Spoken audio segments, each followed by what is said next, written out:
अजीजान मिल्लत, बद्दुआओं से आप मेहनत करने वाली कौम का मुकाबला नहीं कर सकते। मुकाबला तो आपको मुकाबले से करना होगा, दौड़ का मुकाबला दौड़ से, पहलवानी का मुकाबला पहलवानी से।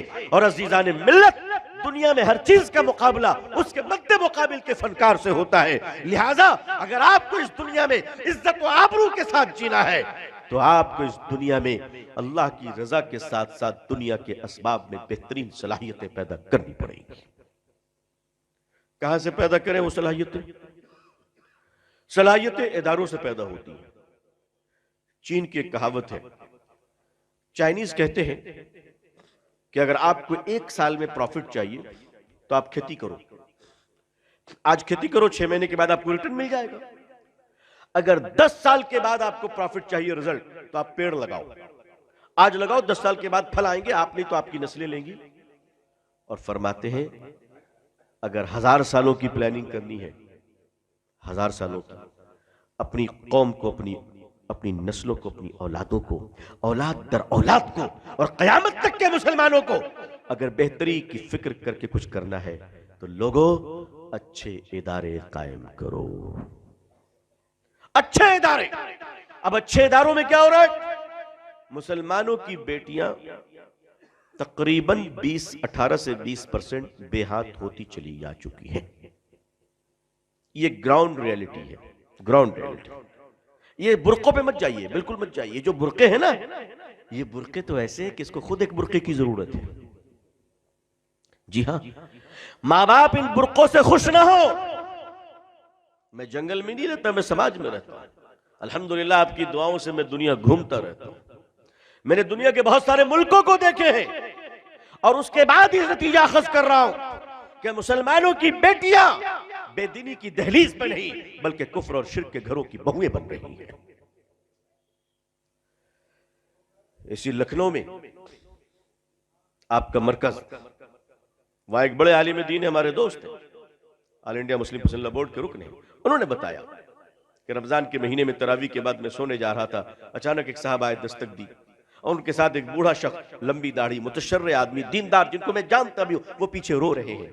आकर बैठे, मैंने पूछा क्या बात है, बताइए, कोई तकलीफ है तो उसको हल किया जाएगा। वो ज़ारो क़ितार रोने लगे, ज़ारो क़ितार रोने लगे और रोते रोते उन्होंने फरमाया मैं क्या बताऊं, रमजान का महीना, मेरी बेटी दीनदार, तहज्जुद गुजार, रोजेदार है और वो इस रमजान के मुकद्दस महीने में रात में एक ऐसे गिरे पड़े के साथ भाग गई है कि मैं मुंह दिखाने के काबिल नहीं।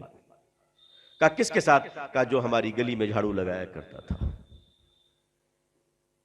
बहुत मुतमईन मत होइए, ये मुतमईन मत होइए कि हमारा घर बहुत ठीक है।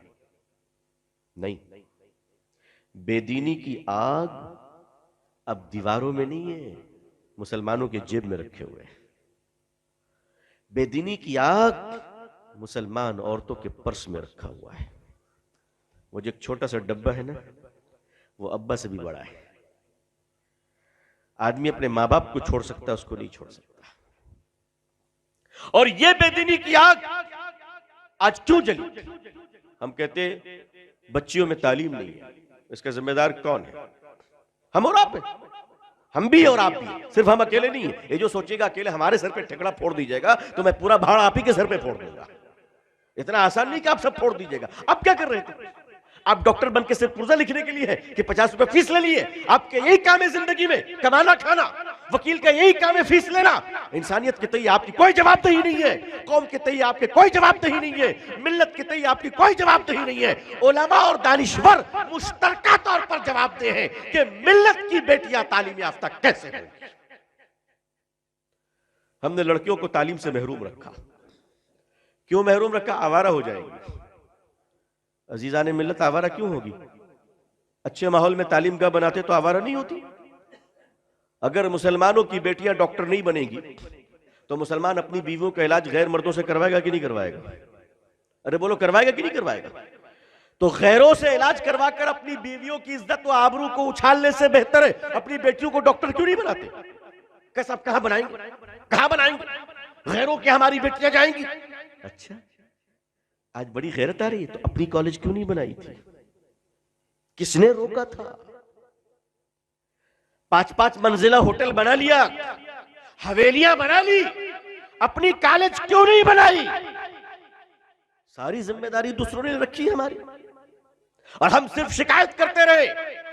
आज तो पूरे हिंदुस्तान में लड़कियों का ऐसा मदरसा नहीं है कि जिसमें मालदार अपनी बेटियों को दाखिल करे, 20,000 रुपए महीना दे और घर से बेहतर माहौल मिले, और वहां बेटियां दीनी तालीम के साथ साथ फर्स्ट ईयर और सेकंड ईयर को भी कंप्लीट करें इंग्लिश मीडियम के साथ, और वो बच्चियां जब बाहर निकलें तो हाफिजा और आलिमा भी हो, साथ में मेडिकल साइंस की ग्रेजुएट भी हो, हाफिजा और आलिमा भी हो, और अच्छी डॉक्टर भी हो। क्या ऐसी कौम में बेटियां नहीं होनी चाहिए हमारी? क्यों नहीं किया हमने? कि बेदीन हो जाएंगी। इस्लाम में औरतों ने काम नहीं किया। आपके पास अपने इदारे नहीं है, और याद रखिएगा रोक कोई नहीं पा रहा है, ये सिर्फ चोचले और ढकोसले की बातें। लोग आज अपनी बेटियों को और बेटों को बाइक पर बिठाकर गैरों के स्कूल पर डाल रहे हैं। कितनों को रोक लिया आपने? और नहीं रोक पाइएगा। याद रखिएगा, प्यास हर हाल में पानी ढूंढता है। तवज्जो फरमाइएगा, प्यास हर हाल में पानी ढूंढता है। साफ पानी नहीं मिलेगा तो गंदे पानी से प्यास बुझाई जाएगी, मगर प्यास को रोका नहीं जा सकता। प्यास को रोकना मुमकिन नहीं है। तालीम, तरक्की, खुशहाली, मालदारी, विकास, विशाल, उरूज इंसान की प्यास है, इंसान की जरूरत है। अगर दीनी रास्ते से ये पूरे नहीं किए गए तो दुनियावी और जिल्लत के रास्तों से पूरे किए जाएंगे। जिस तरह निकाह एक जरूरत है इंसान की, अगर इंसान जायज तरीके से निकाह कर कर अपनी ख्वाहिशों की तकमील नहीं करेगा तो वो बदकारी करेगा, वो गुनाह करेगा, और उस गुनाह से बचने के लिए अल्लाह और अल्लाह के नबी सल्लल्लाहु अलैहि वसल्लम ने निकाह रखा है। इसी तरह मुतबादिल ऑल्टरनेट सिस्टम, मुतबादिल निजाम मुसलमानों को बनाना पड़ेगा, वरना अभी क्या हुआ, आने वाले सालों में और रोना पड़ेगा, और रोना पड़ेगा।